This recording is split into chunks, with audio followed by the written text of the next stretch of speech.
Hi friends, मी कोमल अन्नपूर्णा रेसिपीमध्ये तुमच्या सर्वांचं अगदी मनापासून स्वागत करते। आज आपण घरच्या घरीच अगदी सहज सोप्या पद्धतीने आप्पेपत्रातच गुढीपाडवा स्पेशल साखरेची घाटी बनवणार आहोत।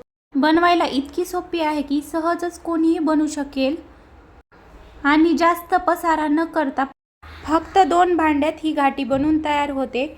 इथं सगळ्यात अगोदर आपल्याला आता ज्या भांड्यात घाटी बनवायची त्या भांड्याला आपल्याला तूप किंवा तेल लावून घ्यायचंय।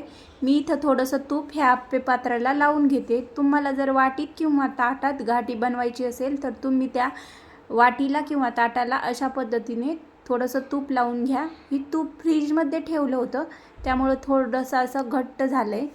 तर मी आता ह्या सर्व आप्पे पात्राच्या वाट्यांना तूप लावून घेते। तूप किंवा तेल लावल्याने घाटी भांड्याला चिटकत नाही, अगदी सहज निघून येते। इथं पाहू शकता आप्पे पात्राच्या सर्व वाट्यांना मी छान असं तूप लावून घेतलंय।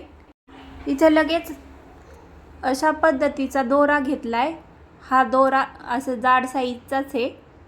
तर आपल्याला हा दोरा आता एका वाटीमध्ये थोडंसं पाणी घेतलंय आणि धुवून घ्यायचा आहे दोरा, म्हणजे दोऱ्याला जी धूळ वगैरे असेल ती पण निघून जाईल आणि दोरा थोडासा वल्ला होईल तर भांड्याला व्यवस्थित चिटकून राहील। त्यामुळे घाटीमध्ये सुद्धा दोरा बरोबर मधोमध लागला जातो। त्यामुळे धुवून घेतलाय दोरा। आता आपल्याला ह्या आप्पे पात्रामध्ये बरोबर मधोमध असा मांडून घ्यायचा आहे। बरोबर ह्या भांड्याला खालच्या तळाला चिटकून बसला पाहिजे दोरा, म्हणजे घाटीमध्ये दोरा व्यवस्थित बसला जातो। अशाच पद्धतीने मी व्यवस्थित आप्पे पात्रामध्ये दोरा अशा पद्धतीने मांडून घेतलाय। ही 7 कप्प्याचं आप्पे पात्र आहे, त्यामुळे ही घाटी बऱ्यापैकी मोठी होती। घाटी शक्यतो 7 किंवा 9 कप्प्याचीच असते। आता लगेच आपल्याला आता गॅस पेटवायचा आहे आणि गॅसवर एक पातेलं मांडून घेतलंय आणि 1 वाटी साखर टाकून घेत आहे आणि 1 वाटी साखरेसाठी इथं मी अर्धा वाटी पाणी टाकले। साखर व्यवस्थित भिजली जाईल इतपतच पाणी टाकले मी, कारण आपल्याला ह्याचा पाक करून घ्यायचा आहे। आता ही छान मिक्स करून घेते आणि असं सारखं एकसारखं मिक्स करीत आपल्याला ह्याचा पाक बनवून घ्यायचा आहे। अशा पद्धतीने एकसारखं मिक्स करीत राहिलं म्हणजे आपली साखर खाली लागत पण नाही आणि साखर पटकन विरघळली जाते आणि पाक सुद्धा लवकर बनवून तयार होतो। त्यामुळे सारखं मिक्स करीत राहायचं। इथं साधारण 2 मिनिटांनंतर पूर्ण साखर विरघळली गेली आणि पाक बनायला लागलाय। पण आपल्याला घाटीसाठी एकदम घट्ट असा पाक हवा।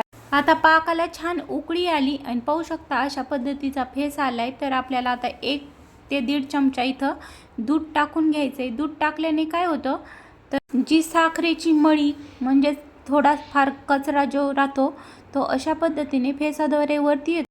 आता हा वरती आलेला जो कचरा आहे तो आपल्याला आल्हाद असा चमचाच्या साहाय्याने काढून घ्यायचा आहे, म्हणजे आपला पाक सुद्धा पांढरा शुभ्र होईल आणि घाटी पण तितकीच पांढरी शुभ्र होईल। मी आता हे जो थोडाफार वरती आलेला कचरा काढून घेतलाय।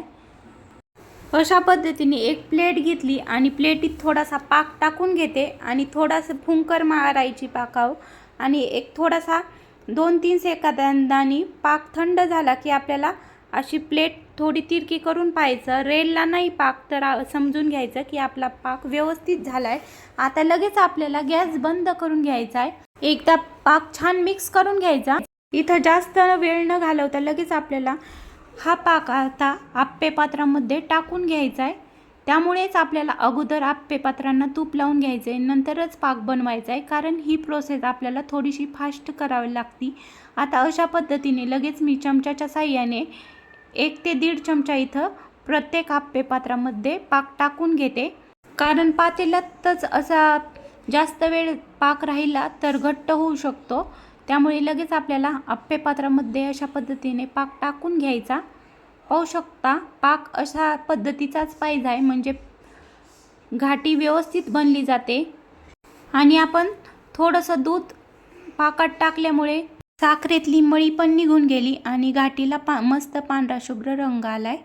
इथं मी पाक ओळखायची सोपी पद्धत पण तुम्हाला सांगितलेली आहे। अशा पद्धतीने जर पाक झाला, तुम्ही पहिल्यांदा जरी घाटी बनवत असाल तरी तुमची घाटी परफेक्टच बनल।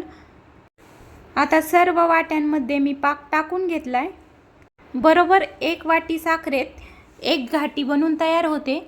घाटी 5 मिनिटासाठी ती अशीच राहून द्यायची. ना फ्रीजमध्ये ठेवायची किंवा ना फॅन खाली. अगदी 5 मिनिटात ही घाटी बनून तयार होते. आता 5 मिनिटातच ही घाटी चांगली सुकली. लगेच आपल्याला आता ही घाटी काढून घ्यायची. अशा पद्धतीने मी दोरा उचलून घेते आणि पाहू शकता घाटी अगदी सहज निघून येत आहे. हवं तर तुम्ही चाकूच्या साहाय्याने सुद्धा करू शकता, पण चाकूची काहीच गरज नाही. अशीच गाठी व्यवस्थित निघून येते. पाहू शकता किती व्यवस्थित, अजिबात कुठं घाटी चिकटलेली नाही. अलगद हाताने घाटी व्यवस्थित निघून आलेली आहे. त्यामुळे अशा पद्धतीने नक्कीच घाटी बनवून पहा. अगदी दुकानात मिळते तशीच घरच्या घरीच 5 मिनिटात आपली गुढीपाडवा स्पेशल घाटी तयार आहे. तुम्ही इथं पाहिलंच असेल, जास्त भांडे खरकटे न करता अगदी 5 मिनिटात घाटी बनवून तयार होते. त्यामुळे नक्कीच बनवून पहा. रेसिपी जर आवडली असेल तर एक लाईक आणि एक कमेंट्स करायला नक्कीच विसरू नका. गुढीची घाटी घरच्या घरीच आणि इतक्या साध्या सोप्या पद्धतीने आणि अगदी 5 मिनिटात बनवण्याचा आनंद काही वेगळाच असतो. त्यामुळे नक्कीच बनवून पहा. रेसिपी आवडली तर लाईक, शेअर आणि चॅनलवर नवीन असाल तर सबस्क्राईब करायला विसरू नका. पुन्हा भेटूया अशाच मस्त रेसिपीसोबत. तोपर्यंत बाय बाय.